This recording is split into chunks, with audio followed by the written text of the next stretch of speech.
The internet and social media have revolutionized the way that people communicate, but that communication could turn dangerous. I'm Public Information Officer Pam Spencer. On this episode of Your City at Work, we're going to talk to the Paducah Police Department about how to stay safe when you're online.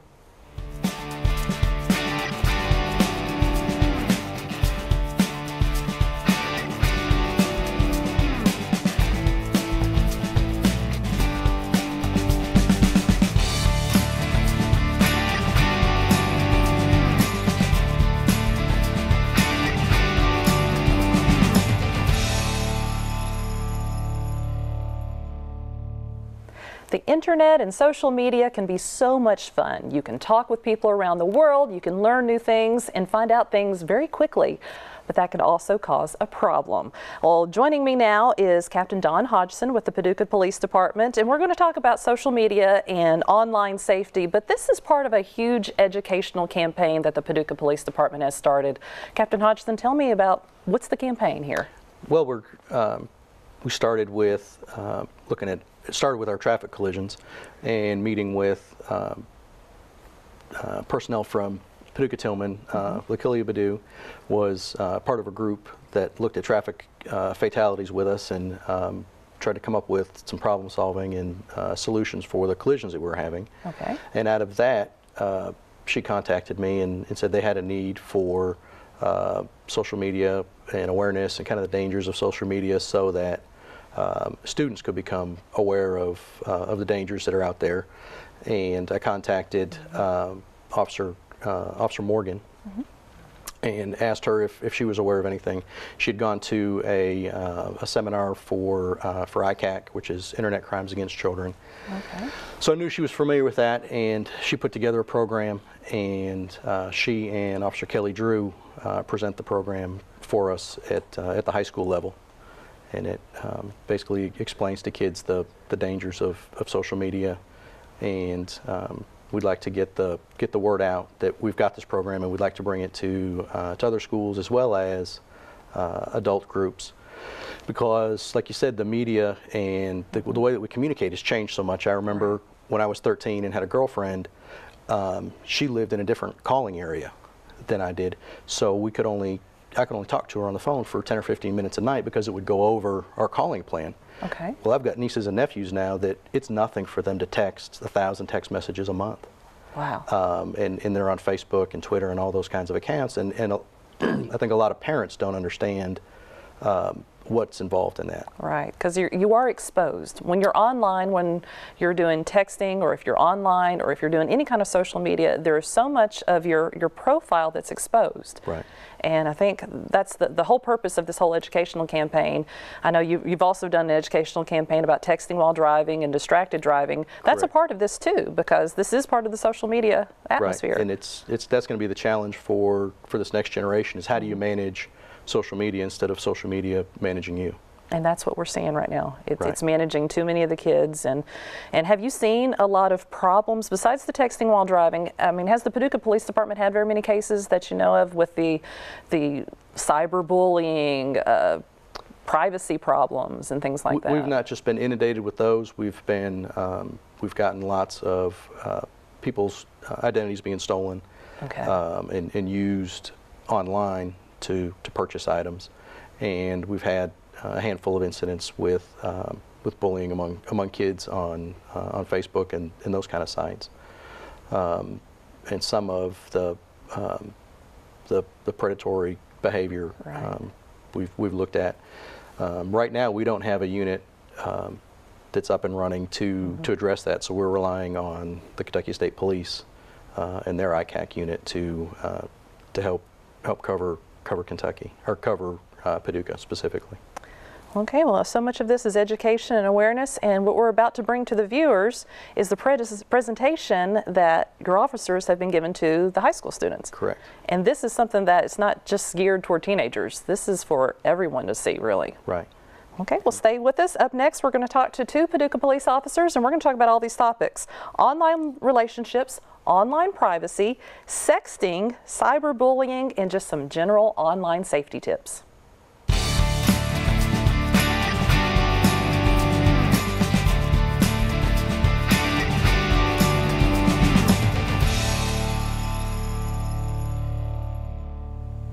As I mentioned earlier, there is a presentation that the Paducah Police Department has been taking around to some of the area youth, and it has to do with being safe online and safety when you're using social media. And I'm joined now by Officers Kelly Drew and Gretchen Morgan with the Paducah Police Department, and we're going to try to go through this presentation. Basically, what you're giving the students is what we're going to show right now here on Government 11. And so I think the first thing that you guys wanted to talk about was online relationships and some safety tips and things with that. We have videos to show, so I think this is going to be educational for youth as well as parents and the older generation too.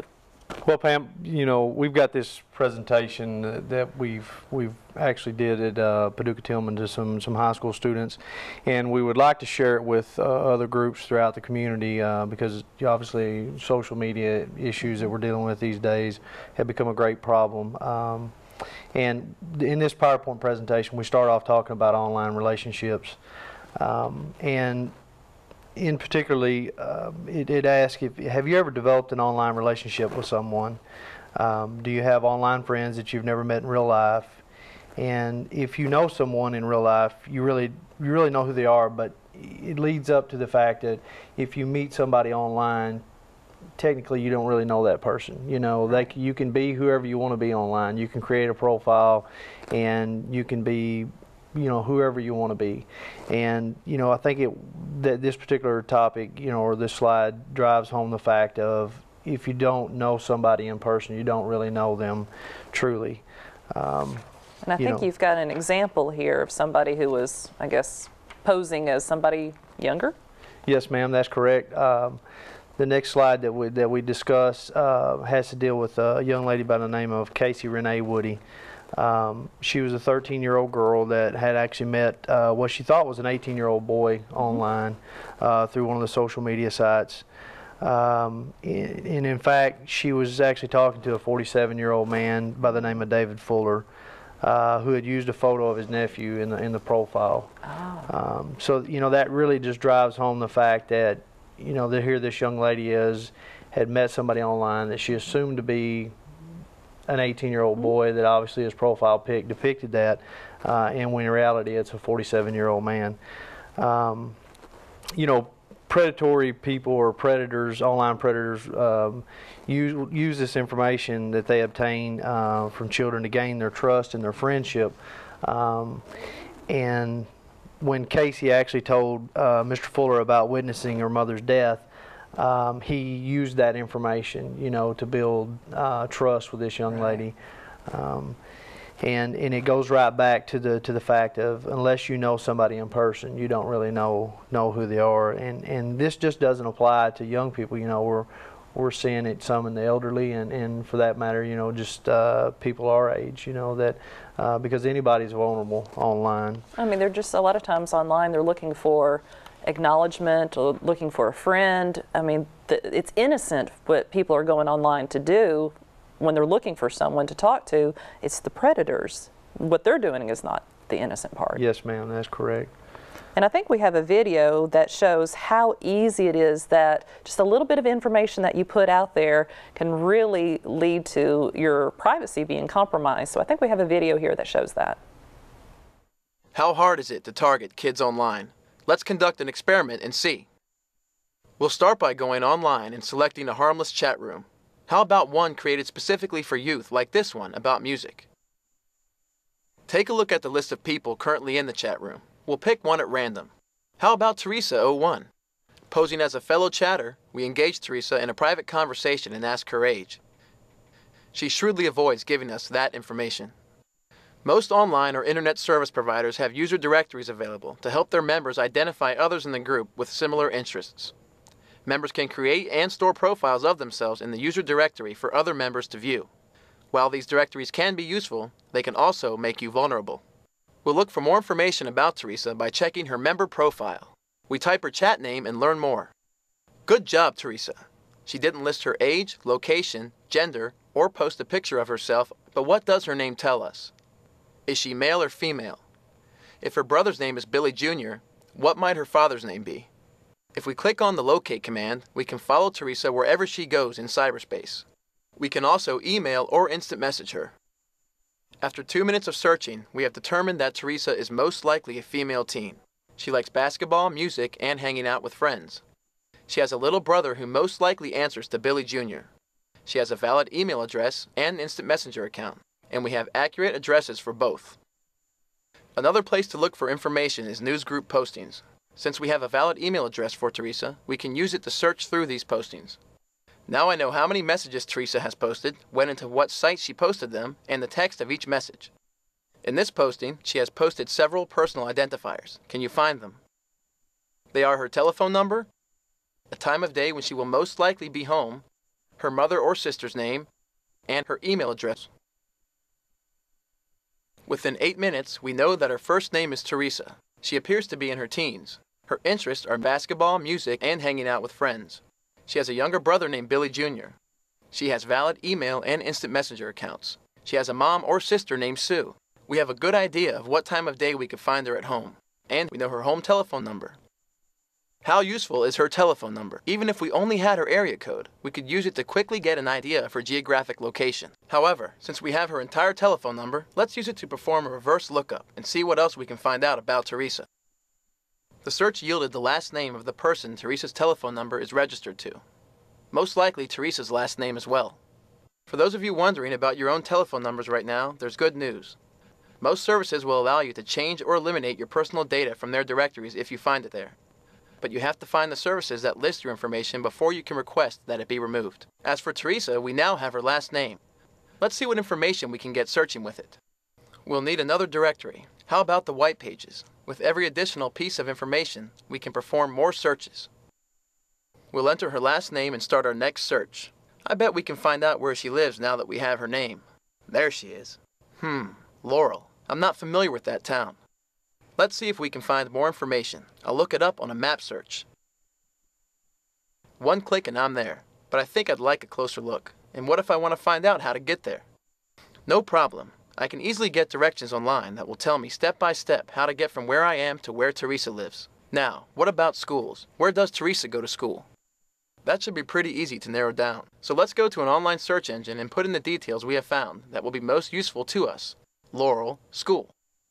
Our search leads to local schools. We can read articles about events in which these schools have been involved. We have the street address for the schools, but most importantly, we can link to the school's websites.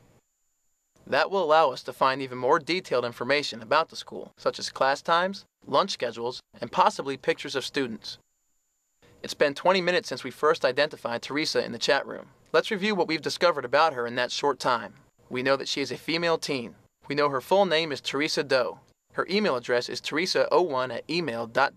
She likes basketball, music, and hanging out with friends. She has a brother named Billy. She collects or trades music. We know the full names of her mother, father, and brother. We know her home telephone number is 555-888-1212. We know she's probably home by 5:30 p.m. on weekdays. Her mom gets home from work by 5:30. She lives at 111 Liberty Road in Laurel, to which we were able to get specific directions. And finally, we know what schools are closest to her home. Hopefully, this will make you take a closer look at what you or your children are posting online.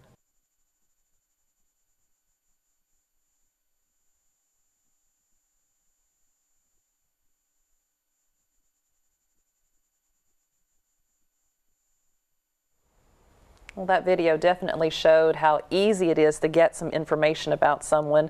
Now, if there are interchanges, if you are in a chat room or whatever, what are some of the warning signs that somebody needs to be aware of? Well, Pam, you know, one of the main signs that we see is somebody that tries to isolate other people. Okay. You know, so in other words, if you're in a chat room and you're talking to somebody, and say it's a child that's speaking to somebody, and people start asking the questions of, you know, where's your computer located, you know, or why would your mom and dad, you know, ask you not to be online at this time, or talking to me because you don't know me, you know me, and what they try to do is they try to isolate this person away from their family and friends, because obviously they know that family and friends or a trusted adult is going to basically explain to them they don't need to be talking to this person because they don't actually know them. So isolation is one of the main factors that we really see. Asking them to keep secrets, Or inappropriate materials, absolutely, too. Absolutely, inappropriate materials and explicit subjects. And then sometimes, you know, they'll make threats. They'll threaten them, you know, especially if there's been any information exchanged or explicit material exchanged.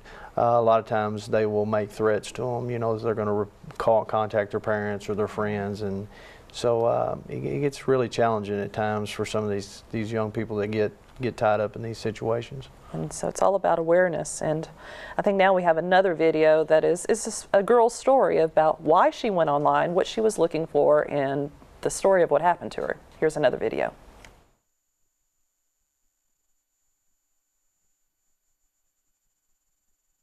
I didn't think that I had anyone to talk to about what was going on in my life, all the bad things, all the feelings I had for myself, just normal teenage feeling. So I just met someone online that I didn't know, and he said that basically the grass was greener on his side. I first met him on one of the private chat rooms where you just talk to like so many people, and then I would make my own, and then we talked from there. And that progressed for about a month. Well, I knew from the start that he was how old he was. I didn't even think that we'd have a relationship. He was like a stranger, and you can tell stranger things that you're never gonna meet, stuff that you couldn't tell your friends. He was saying you're not worthless, you know, you can come over here, I'll take care of you until you can, you know, basically take care of yourself, and you won't have to deal with that anymore. And I just thought that was so much better than staying where I was. The second time I ran away, I didn't want to, but I knew if I didn't, there might be like a little more trouble, because he came to my house, and I get this call from someone else that he talked to online, and she said that he was outside waiting for me. Told my mom I was gonna go out for a walk for a little while, and then I took off. I would rather went to my friends, which would have accepted, because I didn't know at the time that most of them were going through the same thing I was. I was gone for, it was about 2 days, and they caught us at another bus terminal. They finally charged him with taking a minor over state lines, and he's right now sitting in prison.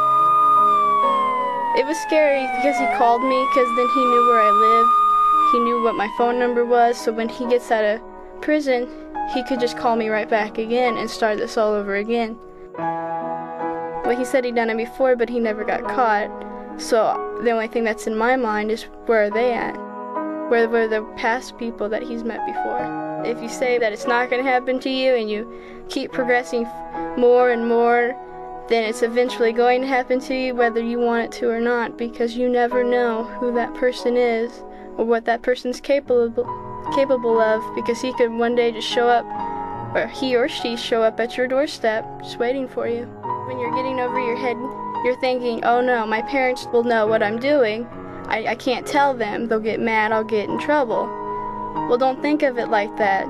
Think of it as, if you keep talking to this person over the internet, you don't know what they're capable of. Yeah, there has been different scenarios played in my mind of what happened and what could have happened, and the one that did happen, I was lucky that I'm not dead on the side of the road right now, 6 feet under. That's how I feel about it. I can't believe I did this. Why did I do that for? All these things. It was like a fairy tale that never happened. It's very scary.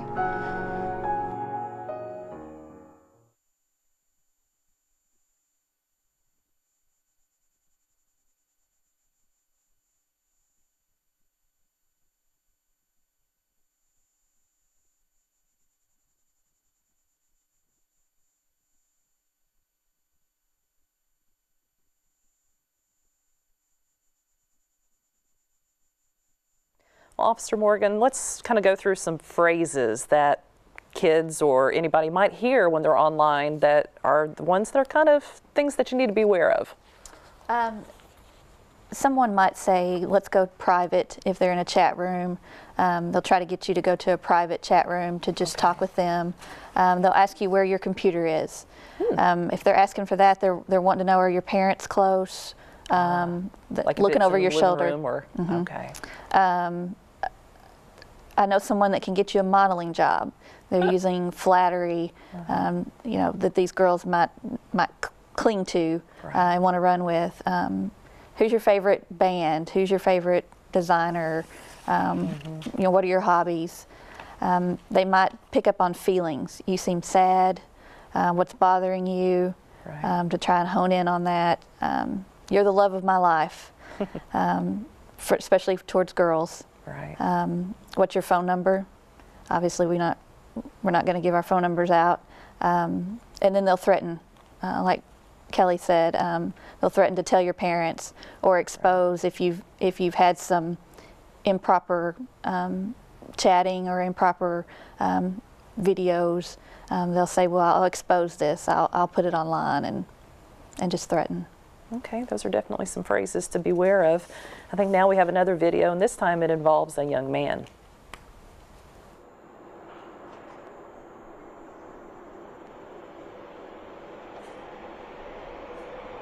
It happened to be 5 years ago. My parents were divorcing and things at school and with friends weren't too good. I felt like the world was falling down around me. That's when I met someone online. We would chat about everything in my life. I finally had someone to take my side and see things my way. I had someone who put me first. No matter how much I thought we could trust each other, I knew better than to meet in person with someone I had met on the internet. But one day, when school was dismissed early, there was someone waiting for me at my front door. I never thought I'd find myself in this situation. I learned the hard way that no matter who you think you're talking to online, there are people out there looking to hurt you. It doesn't matter if they're male or female, or if they look a little rough around the edges, or even if they're the most beautiful person. These people exist, online and in the real world. It happened to me too. I was 14 and someone online sent me a private message. I shouldn't have responded, but I messaged back, and 7 days later, agreed to be picked up outside of my house at midnight.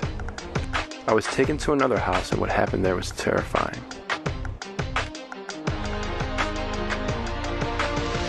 I'll remember it for the rest of my life. I felt numb and powerless and didn't know what to do. I was too afraid to tell my parents and ashamed of what everyone would think of me. But hiding it was a mistake. I saw the car that I was taking and driving around my neighborhood all summer long. Was I being targeted again, or was someone else being victimized? I finally decided to tell someone.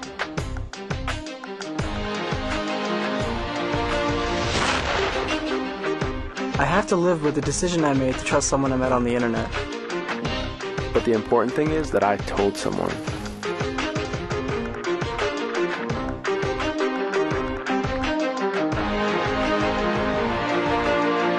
I'm not a victim, but a survivor.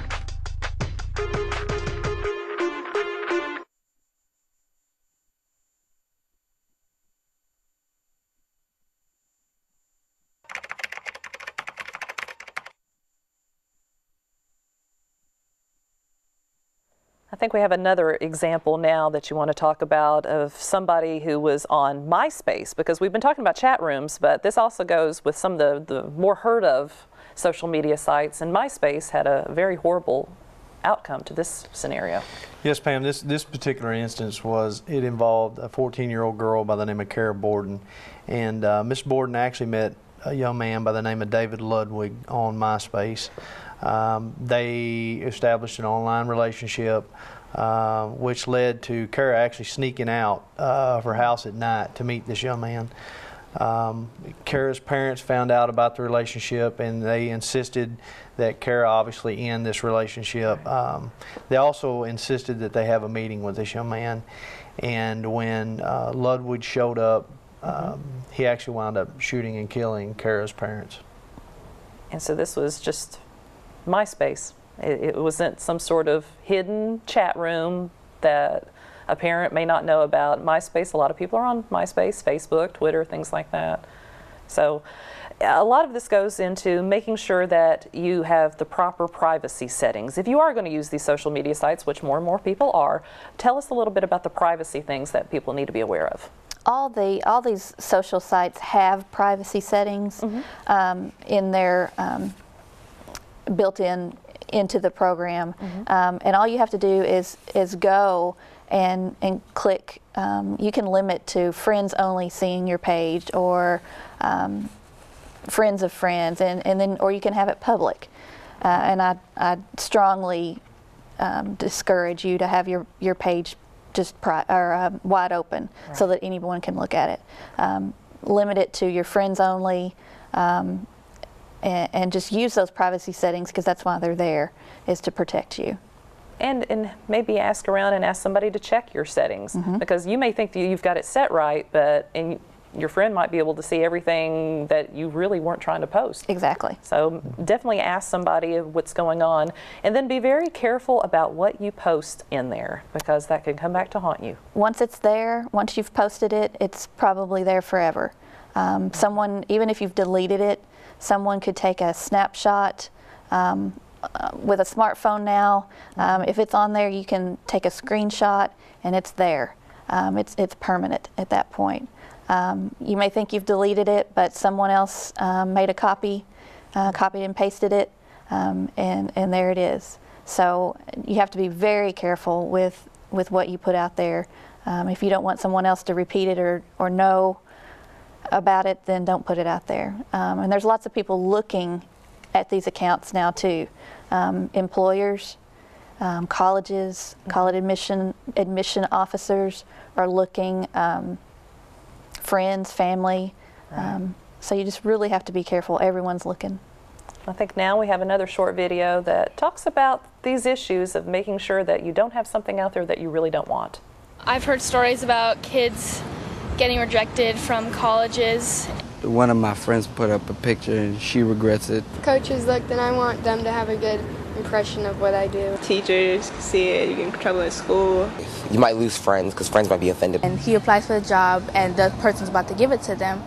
You never know, they might want to check your Facebook, MySpace, anything, your email. And if you have something inappropriate, just for that, they can just cancel it all. And you won't get a job that you were planning on, and that was your future. And your future can just flash in a minute. Well, we've talked about protecting your privacy and privacy settings. Well, there's another part of protecting your privacy that needs to be discussed in this day and times with camera phones and able to send pictures so quickly to someone. Sexting is a problem with pictures and words. What is sexting? Well, Pam, you know, it's pretty well what you just described. It's actually the instance where people send messages, videos, or actually pictures of a sexual nature from one to another. It's become somewhat of a trend, specifically because of just what you said. Most smartphones these days will take a picture. You can download it right to a chat room or even a text message and send, and it's instant. You know, it's just instant messaging. Where, you know, using a computer, you have to have a webcam or download pictures, so on and so forth. So sexting using a cell phone has become somewhat of a trend that we've been seeing quite a bit. And what they don't think about is the consequences of that message. And we discussed earlier about the fact that as soon as you post a picture, send a picture or a video, even if you delete it, they can't, you know, it's not deleted on the other end where you sent it. Right. Or, you know, if it's on the internet, a person can copy and paste it in a second and then have that picture or video to do whatever it is they choose to do with. So it's, and the other aspect of it that we hadn't really covered is the fact of if obviously these people are underage, under the age of 18, and they're distributing these pictures or these videos, that's by state law considered child pornography. So, you know, they could actually even be facing criminal charges. Well, up next we've got an interesting commercial about sexting and how something that may have been a private moment can go very public.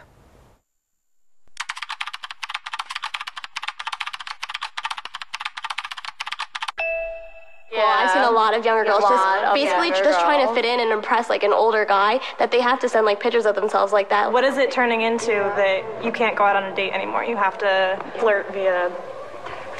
I think a girl in high school sent a video of herself doing things to herself in order to get a guy to date her. He sent it to every guy in his grade. Guys will do that. There's a thin line between him and the whole school. So one photo can have serious consequences, and you've got a true story of what happened to one girl. A young 14-year-old girl decided to take nude pictures of herself, sent it to a few of her friends thinking it was funny.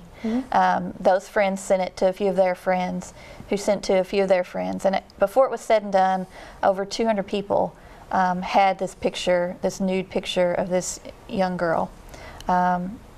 It's your body, it's your phone.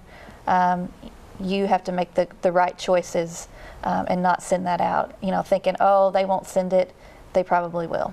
Yeah, you've got to be very careful, because your friends may think it's funny and not think about the consequences. Right. And we have another video to show. It's a little humorous, but the message is definitely serious. What's up, everybody? It's Rachel Sex. Woo woo! My boyfriend said he wasn't going to share me with anybody, but guess what? He lied. And now I'm up on the whole internet scene. People emailing me, people texting me. I get to follow her for the rest of her life. I want to be up in the dorm rooms. Her first job, even her kids are going to know who I am. Yeah, I ain't going anywhere. Rachel Sext in the house. Sexts can take on a life of their own. There's a thin line between an instant and a lifetime. We've talked about online relationships, privacy, sexting, and cyberbullying. Now I'd like for you guys just to give us some general safety tips. Pam, one of the things Officer Morgan actually mentioned earlier is a term that we use called trusted adult. And that's a term that we use, in reporting purposes of, it doesn't necessarily have to be your mom or your dad or a police officer or a teacher, but somebody obviously that you can report to that's an adult, to be able to give you good solid advice on how to react to these specific instances. As Officer Morgan explained earlier, you don't want to respond to these threats or these comments. And anything obviously that's sent to you, you want to keep in the instance that we do wind up getting involved on the law enforcement end, because the more material that we have in prosecution, the better a case that we can make, So we urge people to retain that information, because it becomes evidence in these cases. The kind of 101 on it. It's obviously don't post any personal information. Your personal information is very private of nature. Your address, phone number, social security number, date of birth, all that kind of stuff. And sometimes we take for granted that we're very careful and cautious with those items, but in reality, at times, we're really not. So we definitely want to make sure that we don't put that type of information out there. Forwarding emails, as we know, emails, can contain viruses. So a lot of times, or phishing information, you can forward an email to somebody in your email address book, and then they have the same problem that you do. Where it's a phishing or a email that has a virus in it, and then it infects their computer or obtains their personal information. We could do a whole episode just on phishing. Right. A lot of times they'll have you'll get an email that says, if you send this to 3 friends, you'll have a great day, or something of that nature. Those are chain emails, and if you don't forward it, nothing good or bad is going to happen either way. You also have to look for scams. Actually, when I was giving this presentation, during a break, I got a message on my phone, an email on my phone that said that I had won an iPad. It was from a source. I didn't have a clue who it was from. Obviously, I deleted it. But, I told the kids, I said, it just says I won an iPad. How many of you would go to that link? And, several of them raised their hand. And I said, it's a scam. They're just wanting information. They're just wanting information, or somehow be able to attack your computer. Right, right. So. And the other thing I recommend is your passwords. Make them strong, or change them often. Don't use your last name or your pet's name, or don't use something really common that these hackers, they're good, and they can figure these out. So like use password 1. Yes, yes. Use a strong password, numbers and letters, characters. Definitely. And you've got a slide here, the 4 R's. What are the 4 R's? The 4 R's, Pam, is recognize, refuse, respond, and report. Pretty well self-explanatory. You know, recognize the techniques that are being used online by predators to deceive, you know, people for information. Refuse requests for personal information. Respond assertively if you've ever in an uncomfortable situation while online. Exit the program, shut your computer off, so on and so forth, and report once again to a trusted adult, your parents, any type of suspicious or dangerous information or requests that you receive online. So those are the 4 things that we try to drive home to the people that we present this program to. And you're looking to present this presentation to more than just students.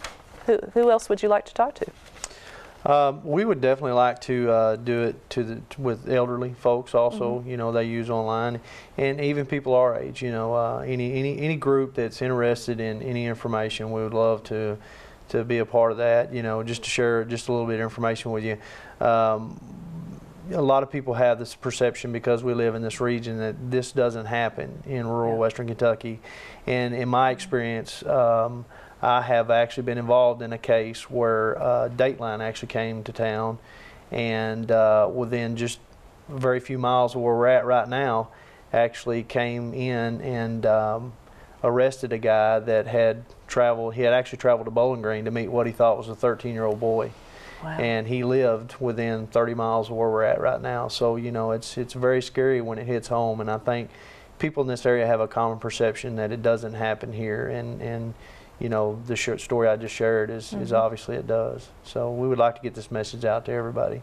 And it's not a message of not using the internet or social media. It's complete awareness. Sure. It's social media is a great tool. Reconnecting with friends, family, you know, businesses use it. It's a great tool. You just have to be careful. Be careful with what you put out there, and we just want to make people aware that it can be dangerous. It can be dangerous. Okay, well, Officer Gretchen Morgan and Officer Kelly Drew, thank you so much for joining us today. And stay with us, I'll be right back.